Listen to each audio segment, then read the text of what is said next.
గురు బ్రహ్మ గురు విష్ణు గురుదేవో మహేశ్వర. భగవంతుడే గురువు అన్నారు. ఆ భగవంతుడు ఎవరు?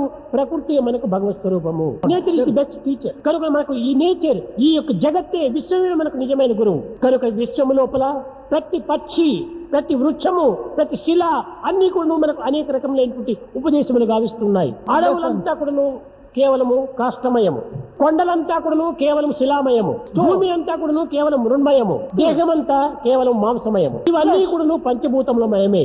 దీనికంటే ఎక్కడ కూడా మనకు కనిపించదు. కనుక విశ్వమే మన యొక్క ప్రధానమైనటువంటి యొక్క గురువు. ఈ విశ్వం యొక్క దివ్యత్వాన్ని చక్కగా మనం అనుసరించాలి.